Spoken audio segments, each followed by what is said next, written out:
गुजरात के ज्यादातर शहरों में शिक्षा का खुला व्यापार चल रहा है। अमरेली में कुछ ऐसा ही मामला सामने आया है। गुजरात का स्वास्थ्य विभाग हमेशा ही सवालों के घेरे में रहा है, लेकिन अमरेली में शिक्षा विभाग की घोर लापरवाही का किस्सा सामने आया है, जो आपको हैरत में डाल देगा। गुजरात के शिक्षा विभाग की घोर लापरवाही के चलते बिना अनुमति के निजी स्कूल चलाए जा रहे होने का एक और मामला उजागर हुआ है। दरअसल अमरेली में दो अभिभावक अपने बच्चों को नित्यम विद्या संकुल नामक निजी स्कूल में पढ़ा रहे थे, लेकिन जब उन्होंने स्कूल छोड़ने का निर्णय लिया और लिविंग सर्टिफिकेट मांगा, तब उन्हें अन्य स्कूलों के प्रमाण पत्र दिए गए, जो स्कूल उस एड्रेस पर कार्यरत ही नहीं है। इतनी बड़ी धांधली पर अभिभावक ने सवाल उठाए हैं।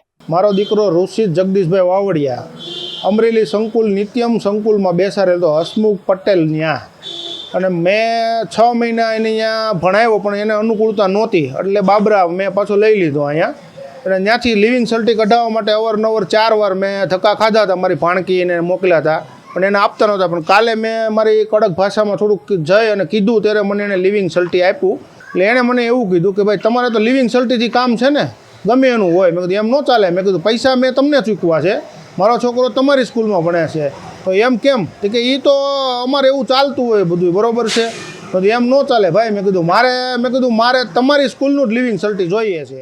इस मामले जिला शिक्षा अधिकारी से पूछताछ करने की कोशिश करने पर उन्होंने कहा कि जांच के बाद आगे की कार्यवाही की जाएगी।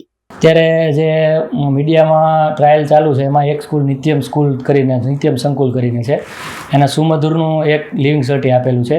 અને અમારે ત્યાં ટીમ સ્થળ તપાસ કરવા ગઈ હતી, તો સુમધુરે અમારી પાસે સ્કૂલ ફેરફાર કરવા માટેની અરજી કરી છે, પરંતુ હજી સુધી અમે એને મંજૂરી આપી નથી. અને અમે એને સ્પષ્ટ ના પાડી છે કે જ્યાં સુધી અમે મંજૂરી ના આપીએ ત્યાં સુધી તમારે સ્થળ ફેરફાર કરવાનું નથી. આમ છતાં એ સ્કૂલે સ્થળ ફેરફાર કરી અને અત્યારે જે નિત્યમ સંકુલ કહેવાય છે, સહજ સિટી તરીકે સરનામું છે, ત્યાં આગળ ફેરફાર કરી નાખ્યો છે. અને એની પાસે માન્યતા ન હોવાથી એને જૂની જે સુમધુર સ્કૂલ હતી એનું એલસી આપેલું છે. એટલે અમે એને નિયામક કક્ષા સુધી એને લઈ જઈશું અને એની માન્યતા રદ કરવા માટેની કાર્યવાહી કરશું. એ સ્કૂલોની આ જ પ્રકારની કાર્યવાહી થશે કે નિયમ અનુસાર કોઈ પણ બાળક છે એ અન્ય સ્કૂલમાં ભણતું હોય તો તમે તમારું એલસી આપી શકો નહીં. એટલે એના વિરુદ્ધ પણ બોર્ડમાં માન્યતા રદ સુધીની કાર્યવાહી કરવામાં આવશે.